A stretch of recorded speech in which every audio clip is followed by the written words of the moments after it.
জানতাম না রাঁচিতে রাস্তাতে যে এত সৌন্দর্য ছড়িয়ে আছে, সেটা আমি বুঝতেই পারতাম না।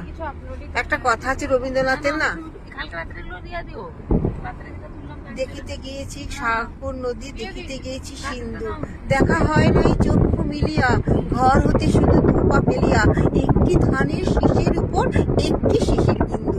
এটা দেখে শুধু মনে হচ্ছে যেন সত্যি আমরা শিশির বিন্দুর মতো কাছে কাছে আমাদের কত জায়গা আছে, কিন্তু আমরা কোনো কিছুই দেখতে পারি না, উপভোগ করতে পারি না। কিন্তু এখানে আসার পরে এই যে রাজরাপ্পা যাওয়ার আগে বলতে এমন কিছু নয়, কিন্তু এই সৌন্দর্যরা মনকে মনোমুগ্ধকর আমাদের পরিবেশ সৃষ্টি করেছে। তোমরাও যদি কখনো এসো এই রাজরাপ্পা মন্দিরে যাও, দেখবে রাস্তার সিনারি কত সুন্দর। Good morning, tata. এরপর আমরা চলেছি হুড্রু জলপ্রপাত দেখতে। রাজরাপ্পা মন্দিরে পুজো দিলাম, বেশ সুন্দরভাবে পুজো দিলাম, বেশি ভিড় ছিল না, তাও আমরা এই যে আমরা হুড্রু জলপ্রপাতের কাছাকাছি, 600 সিঁড়ি, প্রচণ্ড কষ্ট হচ্ছে নামতে। হ্যাঁ, তাও আস্তে আস্তে নামছি, আর কবে আসবো তার তো ঠিক নেই। সেই জন্য আমরা যাদের সাথে তারাও ওই যে এগিয়ে গেছে, আমি আর হাঁটতে পারছি না, আস্তে আস্তে হাসছি। কত সিঁড়ি যে পারলাম জানি না।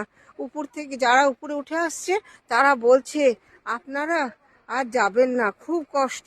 কিন্তু আমি কি করব, আমার হচ্ছে কি ইচ্ছা হচ্ছে যেতে। যাই হোক, আসার সময় যেমনভাবে হোক আসবো। আমি এখন হাসছি, এই যে দেখো তোমাদের সাথে একটু সিনারির পাশে হুড্রু জলপ্রপাতের যে সিনারিগুলো, এগুলো তোমাদের সাথে শেয়ার করছি। এই দেখো দূরে পাহাড়, গাছপালা, প্রাকৃতিক সৌন্দর্য তোমাদের কাছে বলে বোঝানো যাবে না। হয়তো তোমাদের মধ্যে অনেকেই এসেছে হুড্রু জলপ্রপাতে, সেই জন্য এখানকার প্রাকৃতিক সৌন্দর্য দারুণ, কিন্তু কষ্ট প্রচুর। এখানকার দেখলাম তো জীবনযাত্রাও প্রচুর কষ্টসাধ্য।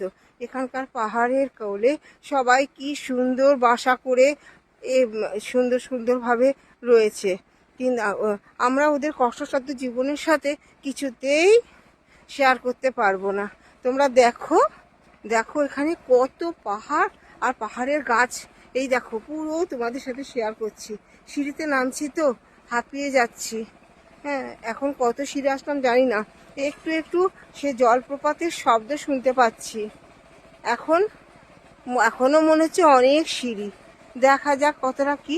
তোমাদের হুড্রু জলপ্রপাতের কাছে পৌঁছে তোমাদেরকে আমি আবার তোমাদের সাথে ওই হুড্রুর সৌন্দর্য শেয়ার করব।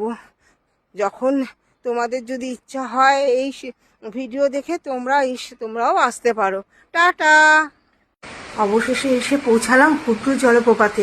খুব কষ্ট হচ্ছে, কিন্তু এখানে এসে এত সুন্দর সিনারি আর ঝর্ণা, পাহাড় দেখে মনটা যেন ভরে যাচ্ছে।